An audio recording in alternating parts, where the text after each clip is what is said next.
Hi, I'm Lance Roger Axt. I am the producing director of Pocket Universe Productions, and you can find us on Facebook, you can find us on Instagram, you can find us on Twitter or X or whatever the heck Elon is calling it this week, and Blue Sky under Pocket Plot. That's all one word, Pocket Plot. And our website is www.pocketuniverseproductions.com. But right now, you're watching and listening to two geeks talking, and I am one of the geeks.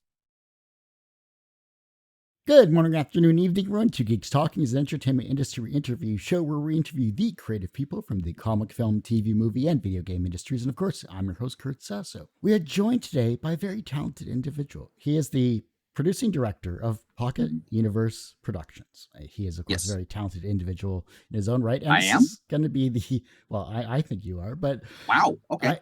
I think we're going to have a wonderful conversation today. We're talking about audio dramas. We're talking about everything that goes along the lines of Pocket Universe Productions, because we are joined by the ever-talented Lance Axt. How you doing today? I am doing absolutely marvelous. It's unusual to have an interview for a podcast at 5 in the evening on a Saturday, but then I have to remind myself of that one guy in Kenya who wanted to have an interview with me and said, "Can we do it at 1 a.m. your time? Because that's what works best for me." I'd be asleep by then. How are you doing today? I'm doing good. Awesome. For those that don't know anything about yourself as a creative person, tell us who you are and what you're bringing to Two Geeks Talking today. I am bringing the word of audio drama with as many funny voices as I can get away with.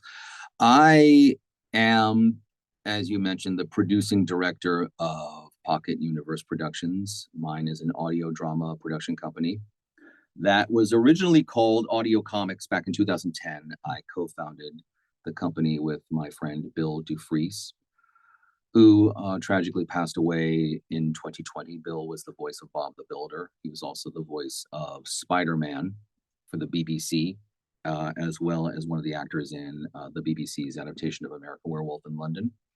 And the two of us worked on a variety of projects over the years, I'm sure a lot of which we're going to touch on, including Starstruck. That was our first show, Titanium Rain, and the Perhapanauts, which led us to a short-term collaboration with Audible on the full cast adaptations of The X-Files with the original cast members, as well as Lock and Key before the TV series happened.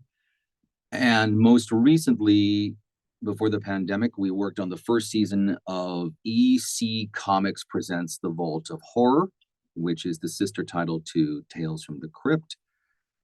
And then during the pandemic, I worked on several titles for Scholastic Audio, the publishers of Harry Potter. And with my new partner in crime, Jack Bowman, we have a number of things in development, the first of which came to fruition last year, that being London After Midnight. And London After Midnight, which I'm sure we're going to talk about quite a bit here, is our adaptation of the lost silent film starring Lon Chaney, which is considered one of the holy grails of the silent film world, for reasons of which you can ask me about later on. And Jack and I are also working on two other very exciting projects, which we plan to record one in 2024, fourth quarter, for a release in 25. The other one, first quarter 2025, for release that summer. And that's what I got for you so far, but hopefully that's enough. So you're a little busy, it's safe to say. That's a bit busy. Yeah, it's a bit busy. I'm getting sleep though. I am getting sleep. That's something somebody once asked me. Do you ever sleep? I just look at you. You're funny. As my mother says, sleep when you're dead. You got to enjoy life while you can. What's the misconception about the audio drama genres that you deal with that people who don't follow it misunderstand? God, we're going to be here for a couple of hours. Okay. Let's start with the simplest misconception, and that is, I guess the best way to put it would be an old phrase that best describes this period of radio, which is, look, there's the detective and he has a smoking gun in his right hand. It's the old tropes that are connected to the golden age of radio. And that's something I've been trying to clear away for years. And at the point where I started to clear away, as I'm wiping my brow here, as the dust was clearing in regard to that misconception, that's when you started seeing all of these podcast audio dramas appear here, there, and everywhere. All of them, or most of them, science fiction based or horror based. And I'm not saying that's a bad thing. I mean, that's what I'm working on right now. But the biggest problem that we've been having is finding ways to monetize it, Hmm. finding ways to get people away from the mindset that it has to be free, that the talent has to be free. When it was announced many years ago that Bill and I, along with several collaborators, Fred Greenhalgh, Dirk Maggs, that we were all working on the X Files, there was a lot of positive reinforcement from people. Oh my God, you're doing the X Files. This is going to be so great for the medium. And then we had some blowback as well that, oh, great, you're making this harder and harder for us hobbyists. So, and not in the best possible terms. So, trying to find ways around the hobbyist mentality, at least for me, has been a real struggle. It continues to be a struggle. It's funny. My partner in crime, Jack Bowman, once said that if Steve Jobs was still alive, because Steve Jobs managed to figure out a lot of what was wrong with podcasting and fix it for Apple. If he was still alive, he would have figured out what's wrong with fiction podcasting and figured that out as well. We're still in a bit of a quandary. It's hard to find advertisers who want to jump on board because it costs so much to do compared to, say, a simple single narrator true crime piece, or everybody wants the true crime pieces now, or your business to business, who's your guest this week, 2-person podcast where there's going to be an episode every single week. So, finding ways to make this into, at least in the United States, an ongoing day job, that's been my biggest Yeah. my biggest hurdle, and that's continues to be a hurdle 10 years on. I'm with you 100%. When it comes to saying, hey, we're providing a service more than just, say, in my case, an interview show, or your case, an audio drama, it's along the lines of, well, you should be paying the guests to come on the show. And to a certain extent, I can understand that mindset, but it's not a viable business option to stay in business, because 15 years of doing this, I have to start providing services in order to, help the masses, because it's what I like doing as well. Saying that this is a viable business, this is a viable option to make money and still enjoy the craft of what you're doing with audio dramas is definitely something that's needed. Yeah, because what we're also doing is not just providing a service, but we're trying to provide a service at the best possible level. There's a lot of, I don't mean to kick the can, so to speak, or kick people, not when they're down, but just kick people's work. But there's some good work out there and there's some bad work out there.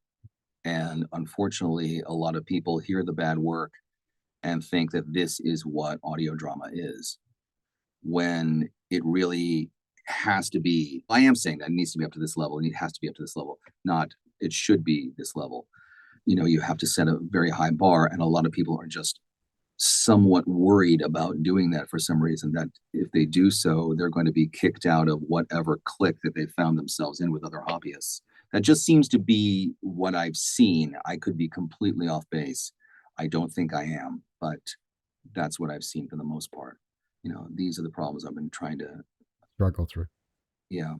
Let's talk about, obviously, some of your amazing projects that you're currently working on here. So Pocket Universe Productions leans towards independent endeavors like London After Midnight and, of course, Shaman's Tears.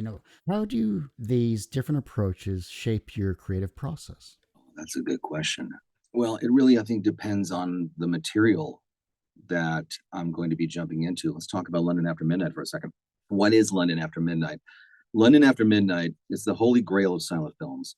It is a lost silent film, and has been since 1965, that starred Lon Chaney as the man in the beaver hat, which is a character that's become somewhat iconic in the world of horror to this day. The film that he did in 1927, which grossed, I think, something like $1 million. I could be wrong on that, but it grossed a hell of a lot of money for 1927. The last known copy of it was destroyed in the MGM Vault fire in 1965. So no one has seen this piece for years.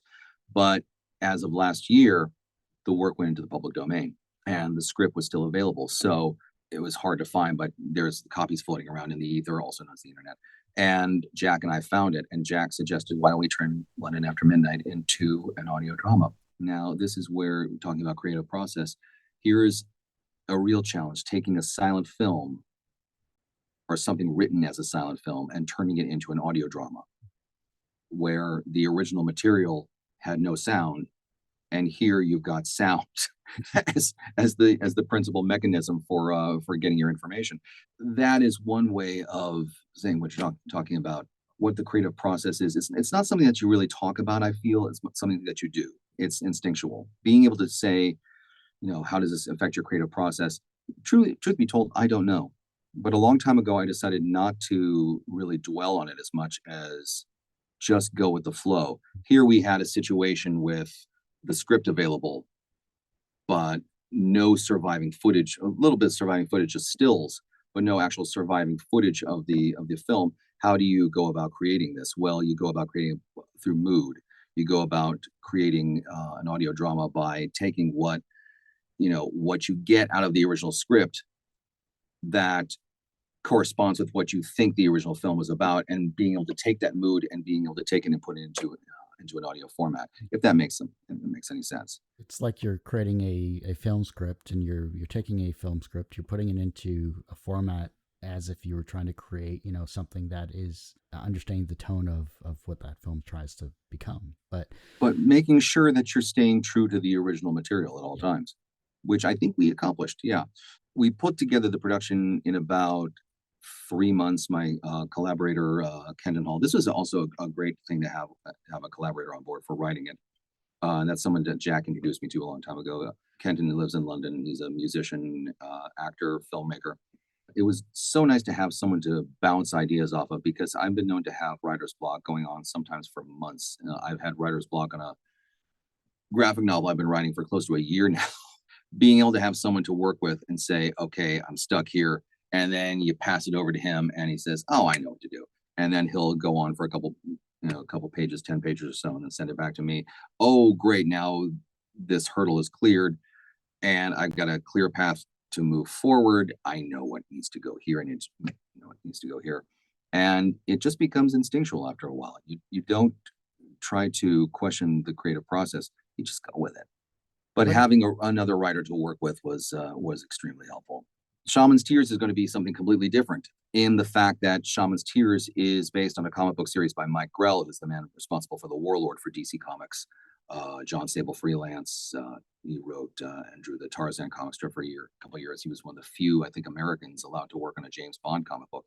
And that's going to be a completely different situation as well, but that's because the cast, most of the crew, the musicians are all going to be Native Americans, because this is a comic book about a Native American superhero. So this is going to be seen through a Native American lens.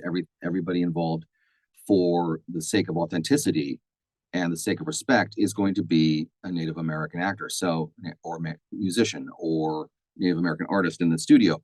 So that's going to be a different process altogether, in working with these people. What that process is going to be like, I don't know. I'm looking forward to it. It's going to be completely different from, say, London After Midnight, which was a very grounded piece between 3 people. Here's a project that's going to have about 6 or 7 people involved. The project that I'm involved with right now, which we'll talk about at the very, very end, that's got 1, 2, 3, 4, 5, 6 people involved, and most likely the actor coming on board to play the title character may wind up being a producer as well. So there's going to be a collaborative of 7 people involved. Each person bringing something different to the table, one on a creative level, one on a marketing level, one on a social media level. That changes the makeup of how I work and how I think. And again, I just go with it. You got to adapt. But that's the good thing about collaborations. Everyone's bringing their own perspectives and their own experiences and professionalism to the projects. And I think that adds value from a creative standpoint. If you can work with each other and leave the egos at the door, which I'm sure you all can, it makes your project that much better. It is. And that's the nice thing that I've found about working in this medium for so long is that for the most part, there have been a few instances, a few situations, but for the most part, people do leave their egos out the door because it's got to be about the work first. It can't be about yourself. Now, crafting an immersive auditory experience is paramount to audio dramas, and I think that's what really gets us invested into whatever we listen to, especially like London After Midnight, and of course, Yes. I'm sure with Shaman's Tears as well coming up. Could you delve into the creative process behind the sound design and voice casting for London After Midnight?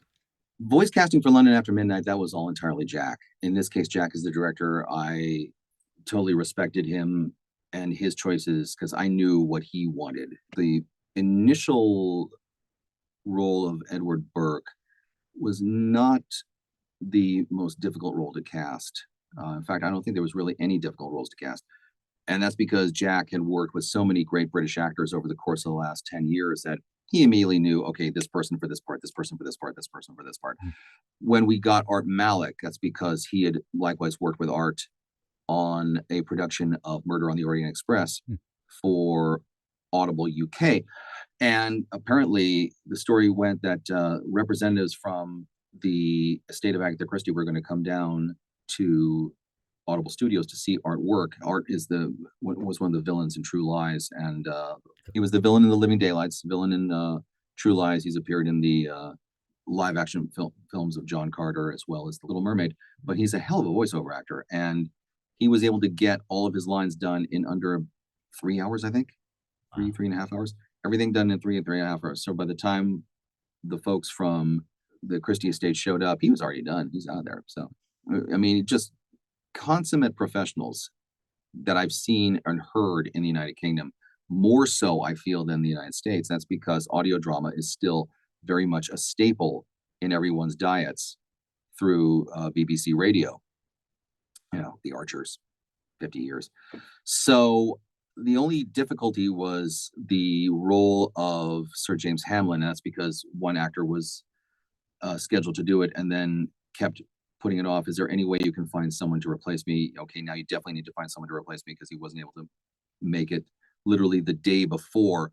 And that's when a friend had contacted Jack to say, this actor is available, why don't you send him the script? And this is my moment of ego, I guess. I'm allowed a little bit of ego myself, is the fact that the actor was sold on the script after reading the first 10 pages, and he was in the next day. And that's Dan Starkey, who played Strax on Doctor Who. So that's pretty amazing. Finding the right actors, that's paramount for me. I think any director would agree. Somebody once said that 90% of doing an audio drama in terms of the directing is voice acting. You've got to find the right actors. If one actor completely shoots the moon, that's fantastic. But if another one can't pull his weight, it's like a rowboat. That person has just just drilled a hole in the bottom of the boat and now it's starting to sink. So finding the right actors is immeasurable. And that's one of the things that Bill had a real problem with a lot of actors that he was dealing with, is that most actors for voiceover are trained to do commercials, they're trained to do video games, they're trained to do what's known as short form narration. Whereas Bill wanted actors who could do long form narration, who had more theater experience and they had experience in front of a microphone, but didn't feel as though the microphone was going to eat them alive. That they felt that they could work in front of a microphone and not feel self-conscious about themselves. So finding those actors is extremely important in terms of the overall production. Then, of course, finding the right person who's going to mix and master it. There's a lot of people who can do it. There's a lot of people who can't do it. We've heard from this person, that person, and the other person down the road. Can you consider me? And then you hear their work, and their work just is not up to snuff. Again, it comes back to setting a very high bar. Who can go past that bar? We found that some of the best people that we've worked with, interestingly enough, have been involved with video games because they're already in immersive environments, and that's what we're trying to create with audio dramas is an immersive environment for the ears.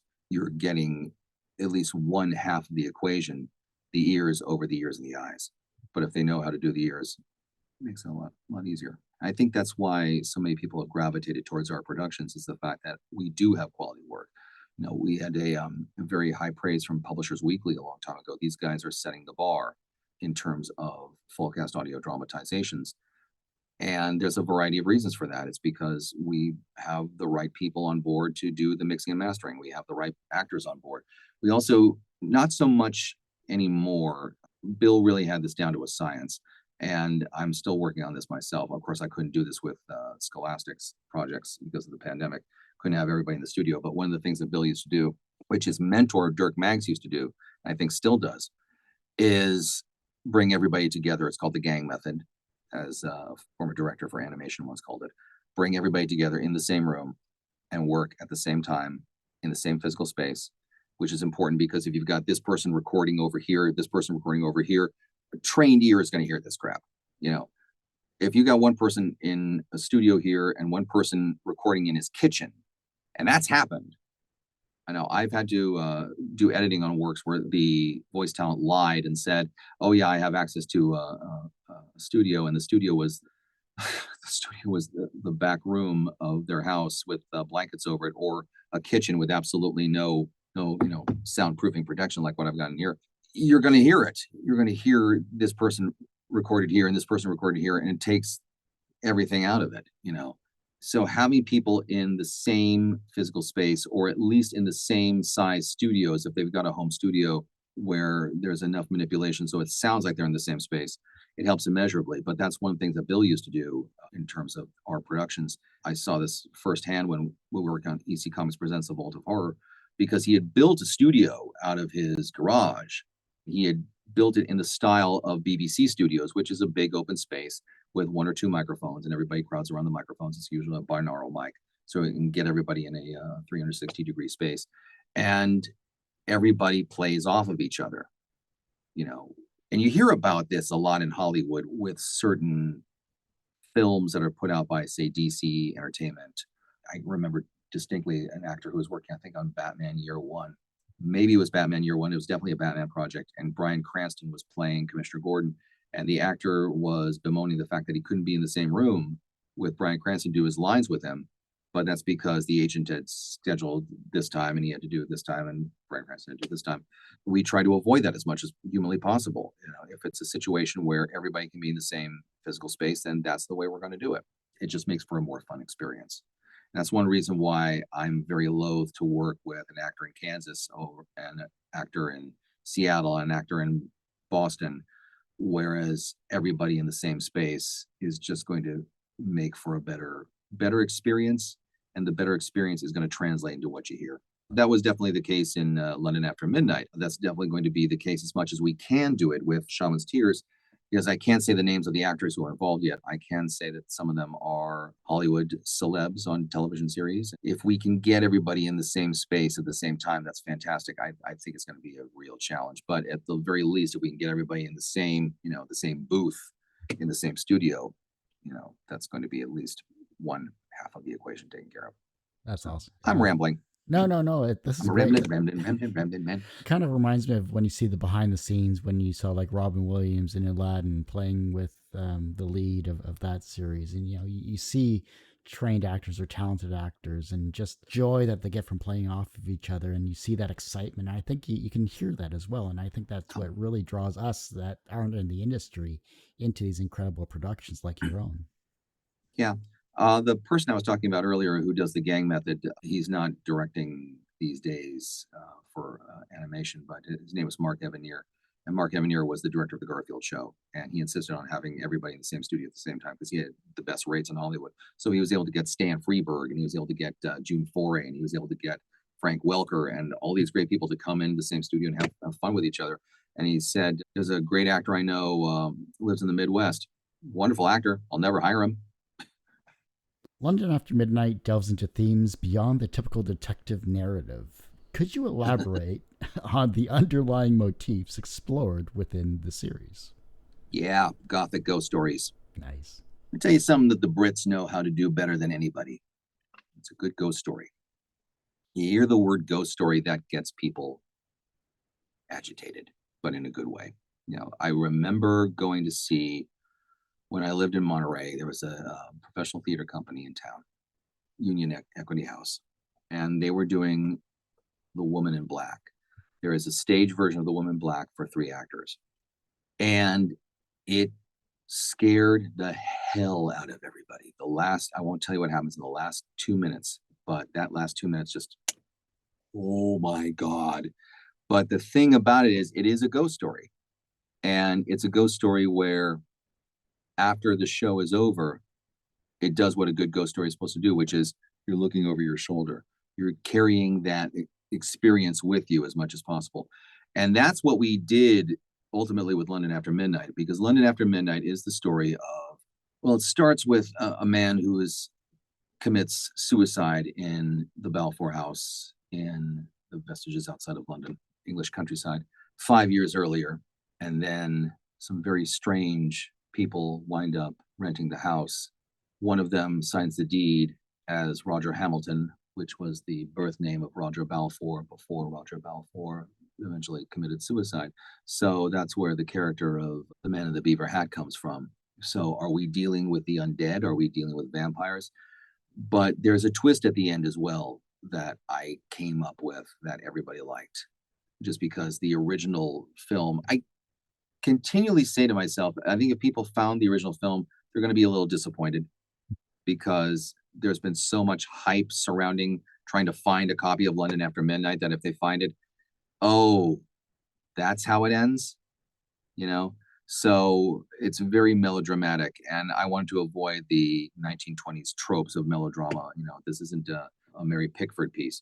I came up with something that would be befitting the end of a good ghost story. And some of the reviews that we've gotten have stated that it worked, it stayed with them. That's what a good ghost story is supposed to do. So it's detective story, sure, but it's also, and it's not horror. I want to make that clear. At least it's not horror for me. It's a ghost story. And in that vein, I would call it a thriller. And that's what we've crafted here. But the telling of a good story, you've still succeeded with London After Midnight. So I can't wait to actually get a chance to listen to it fully. First off, I haven't had a chance. You haven't listened to it yet? Not fully. It is literally what I'm going to be listening to and scaring myself shitless probably by the time I go to bed. So. Well, I don't want to say scaring yourself shitless, but definitely that feeling of creepiness that comes along with ghost stories. Like I'm thinking of the Nigel Keneally pieces like the Stone Tape as well. I can't remember what else Nigel Keneally, but the Stone Tape immediately comes to mind.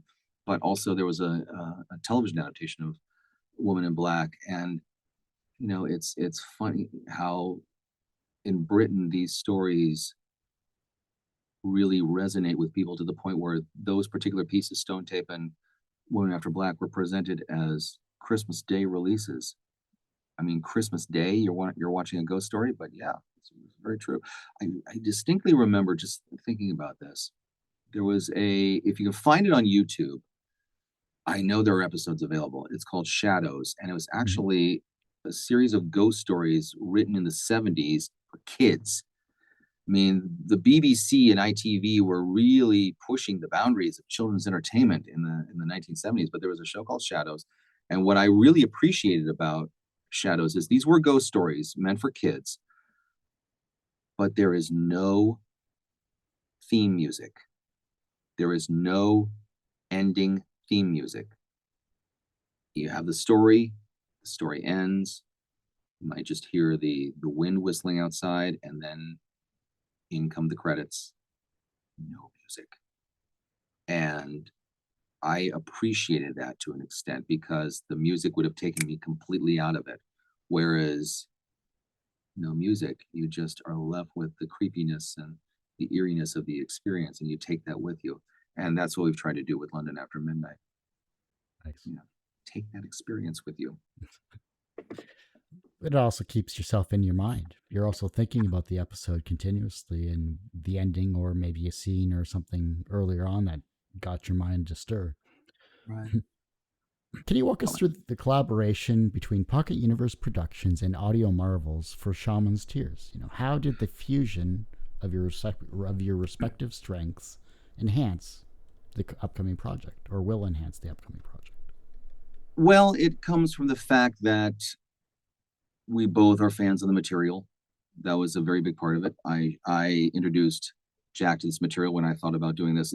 This came about because years ago, Bill and I had talked with Mike Gold, and Mike Gold was the former head of First Comics back in the 1980s.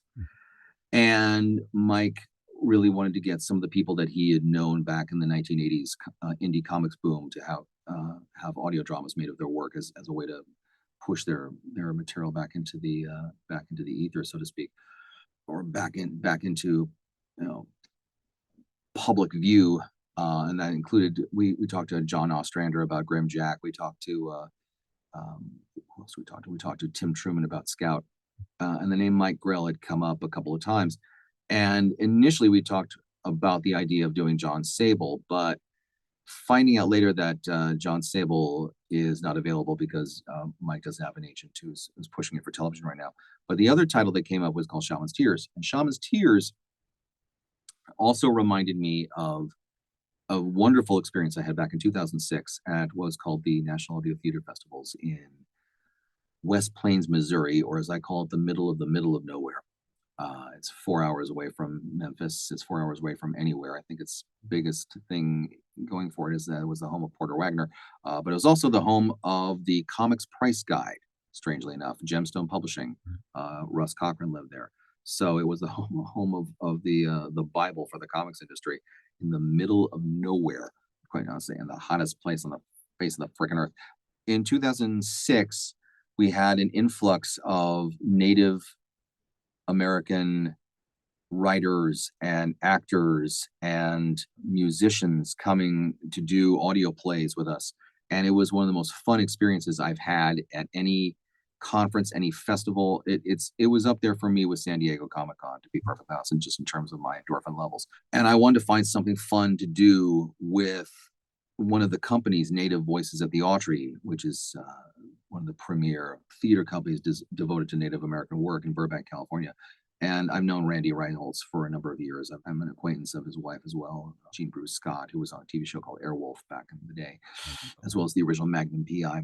The two geniuses, and I don't say that lightly, I say that very, very strongly, geniuses behind Native voices. And I wanted to find something really fun that we could all work on together. And that's when Mike Grell's Shaman's Tears came of age. Now, what drew Jack to the piece, I can't speak for him, but he's mentioned this a couple of times in conference calls, so it's safe for me to bring this up, is the fact that Jack has an Irish mother. Here we have a situation where you have a lead character in the form of Joshua Brand grappling with his own even greater sense of identity because his father is indigenous while his mother is white and Irish. Where is my place in society? That is something that drew Jack to the project as well, beyond just the script being really, really fun. And our first call with Randy, we've said this to each other a couple times. I'm going to make this public for the first time. Anytime you have a call with Randy Reinholz is a good day. Randy is a truly upstanding person, the kind of person that you want to have in your corner. He's someone who we're just thrilled to have on this project because of the people that he's brought to us who would like to see this done and see this done well. That's another situation like what we're talking about earlier of bringing together groups of people and how is that going to change your creative experience? Well, it all depends on what those people are bringing, not just in terms of, well, I can bring this person here, or I can bring this amount of money, or I can bring this to the table, but they're also bringing positive energy. They got to bring positive energy. Otherwise, it's going to be just a slog to get through. And I've been through those experiences before, and I've sworn to myself never to ever do that again. And certainly not something that I want to do here with Shaman's Tears. My goal is to do a production that is worthy of everyone's time, and something that also that Mike Grell, who has had some not so great experiences in the past, the Sable TV series comes to mind, give Mike a really, really great experience that he can take with him wherever he goes next in his creative journeys and say, these guys did it right. And that's something that we wanted, Bill and I, and now Jack and I want to bring to everybody who comes to work with us. That was the case with Elaine Lee on Starstruck. That was the case with the creators of Titanium Rain. When we worked on a project, when we still work on a project, and it's a situation where we're going to be in the studio, we invite the playwright, comic book writer, playwright, or however you want to categorize that particular person. We invite that person to come to the recording sessions. We invite that person to meet and have a little say in the casting, even though the final say is up to the director, have a little say in the casting as well, at least be able to hear who's going to be playing my parts, who's going to be playing the characters I created. We always give the creators first crack at writing it. If they don't want to write it, fine, I'll do it. Or somebody who's connected to the director will take care of it. And that person will work in tandem with the writer to make sure that the writer's vision is not being subjugated in any way. That is something that we bring to the creative process, is trying to create a sense of community, if you will, because I'm theater trained. Bill was theater trained as well. Jack spent a lot of years in the theater.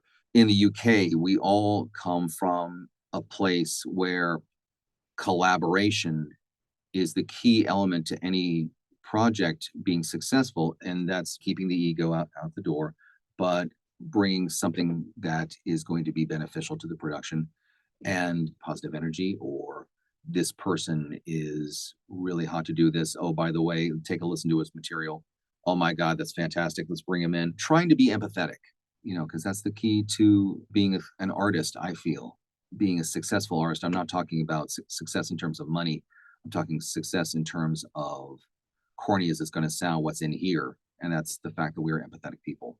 I'm trying to bring some level of empathy to the project. It shows authenticity, and that's the main thing that I think a lot of people, when it comes to certain projects, you look at the professional side of things, but the monetary side kind of creeps into that aspect. But if you have passion and empathy for the source material, it's a balance. It's a really careful balance that you got to keep. Once you get that team together, and everyone's strengths and weaknesses, you find that balance with each other, and you can make something amazing. Mm-hmm. What was an early experience where you learned that language had power? My theater days. Yeah. One of the best experiences I've ever had in a theatrical environment was in my salad days at San Francisco State University. I've talked about this a lot in the past. And it was the first time that I have been in a theatrical experience, or part of a theatrical experience, part of a collaboration, part of a community, where I really got to express myself creatively. And that was on an adaptation of Moby Dick. We called it a response to Moby Dick in ways that I will not go into here because it was so personal to process for all of us. It's again, not something that you can talk about. It's something that you do. But what I will say is that was really my first and best exposure to classical language and what language can do to you. I do say do to you, not for you, but do to you internally, emotionally, artistically. And I think working on something like that gave me a greater appreciation of Shakespeare later on. I have nothing but disdain for my high school years.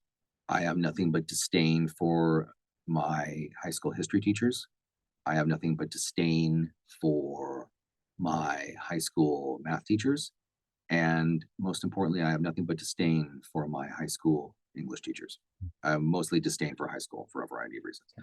But the main reason I have disdain for the latter is because they are the ones who wrecked Shakespeare for me in my junior year and somewhat in my sophomore year as well. And Shakespeare is something to be not just appreciated, not just admired, but it is a theatrical experience when done well that takes you outside of your body. That's the way I've always felt about the man. When you pare down his works, Hamlet, Macbeth, I won't say the full name because I don't want to jinx anything, or King Lear, or the works that are turned into slideshows or film strips from the 1950s, and you have to take a test on them. You've completely destroyed the joy of language for generations to come. It just took me so many years to get away from what was done in those years to being able to appreciate the man and to be able to appreciate the work.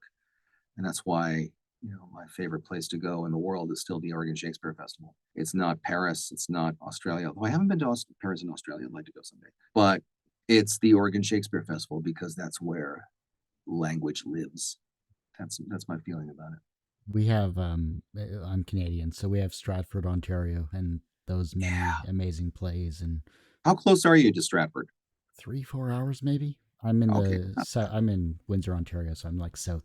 I'm 25 minutes away from the Canadian border, but there's Bard on the Beach, which I have not seen yet in Vancouver. I'm very interested. I'm very intrigued how that's going to go over, but they take it as seriously as the OSF does. I mean, but there's quite a few Shakespeare festivals that I still have yet to see. Utah, Idaho. It's one of the Berkshires.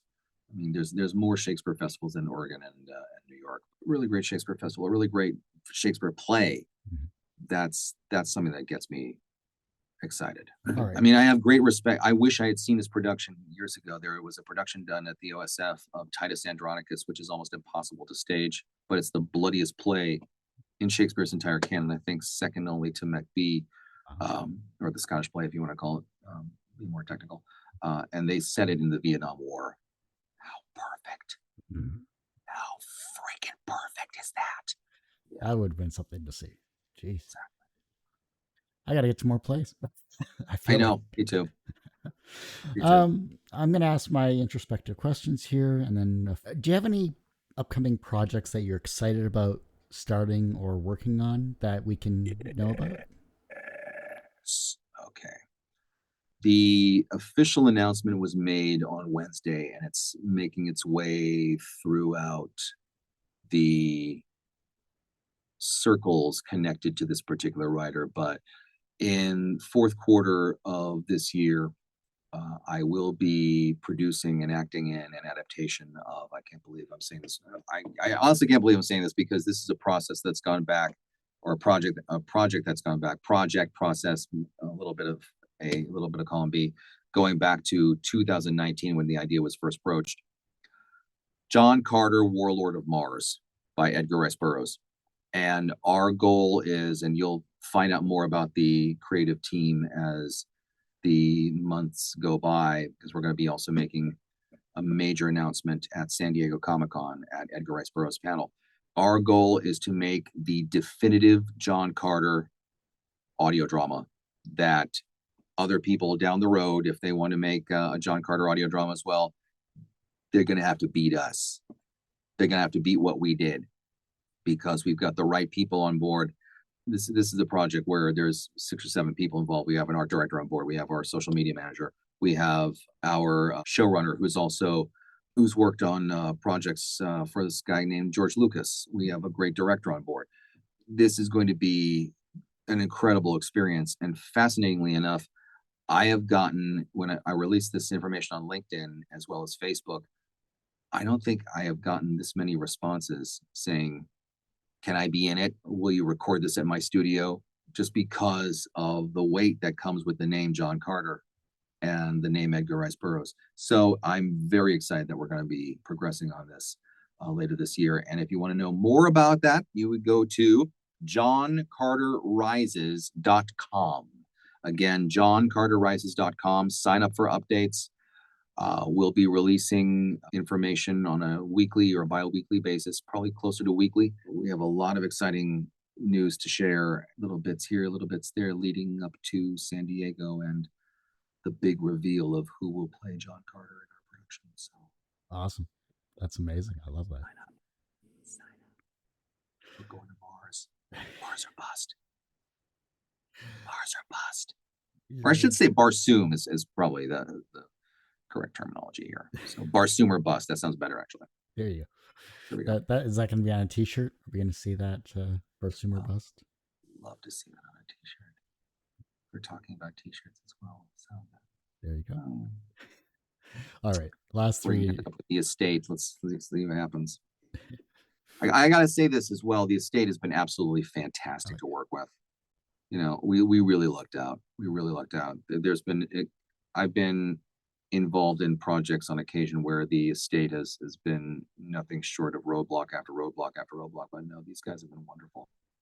We lucked out. So what was the difference from, say, this estate versus others? Is it just, was it the right time for this project to come about? Was it just something that they just wanted to see done right? Like, I think a little bit of everything. The timing was right. They loved the idea of an audio drama. They loved the idea of bringing this character that has been around for so many years to new audiences.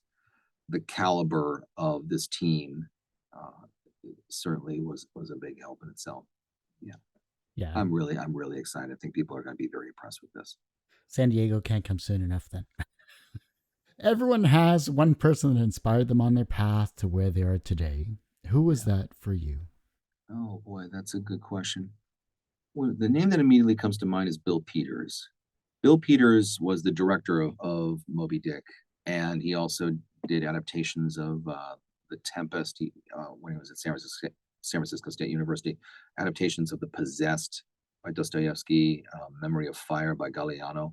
And it's through him, because so much of what I bring to audio drama, I taken from my theater days and managed to find ways to adapt it to work within the medium. But one of the things that I learned from him was to kick the complacency out of theater. Okay, so here we're moving away from audio drama to theater, obviously, but there's a reason for that. Okay, so you have the audience is out here and the play is supposed to be up here. That's the way it's normally done. Well, why can't the play be in the audience and the audience be on stage? Why can't the play be over here, over here, over here, and over here, and you move the people around? It's the idea that theater does not have to conform to any one medium, any one style. And I really feel that way about audio drama as well. It doesn't have to conform to one thing or the other. You bring not just professionalism, but you're bringing some level of creativity. The creative mind, my creative mind, I think was forged really in those San Francisco days. I think far more than high school. High school was freaking Oliver. High school was community theater. This is where I got my real education. And I really feel that if I hadn't have gotten what I got out of my San Francisco State days, I would not be doing what I'm doing right now, to be perfectly honest. And a lot of that I owe to Bill Peters. It's funny, after Bill Dufries, my business partner, died, I made sure to call Bill Peters. I hadn't spoken to him in like God, 20 years, I think. I made sure to call him to tell him that after all those years. So don't hold back or hold off on telling people how you feel about them. And he was a very big part of my artistic education. I don't want to say theatrical, I don't want to say audio, but my artistic education. I want to talk about my audio education. That's really Bill Dufries, because I just learned a lot in the studio from working with him, but also how to work with actors, how to not settle for, okay, this is good enough, let's leave it here. No, is there another level that we can take it to? Let's try to take it there. It's two different Bills. Bill Peters for the overall experience of being an actor and being an artist. Bill Dufries for what he gave me to be an audio dramatist, the proper term I use. From a professional standpoint, you've created many amazing audio dramas and worked with many amazing people, as you've mentioned throughout this interview. So, from a professional standpoint, you are a successful person. Do you consider yourself personally successful? No. No. Because if you're personally successful, where is there left to go? You know, there's a great line I got from my Trinity rep days. That's where I went for my Master of Fine Arts degree. And I think this is paramount for any artist to carry with them. And that's the words, there is no it to get. I've done it. I've made it. It has finally happened. Well, if you've done it, you've made it. It has finally happened. Where the hell are you going to go? Something very humbling when I was watching years ago inside the actor studio and finding out that Steven Spielberg still watches before I don't know if he still does it now, but he mentioned it at the time. There's 4 films that he always watches before he goes in to direct a film, one of which I can't remember the other 3, but I know one of them was The Searchers by John Ford, because he's always learning something, you know. So am I successful? Success would mean that for me anyway, there's no place left to go. And I want to find as many other avenues of audio drama as humanly possible. I mean, I would love to be able to tackle this particular book.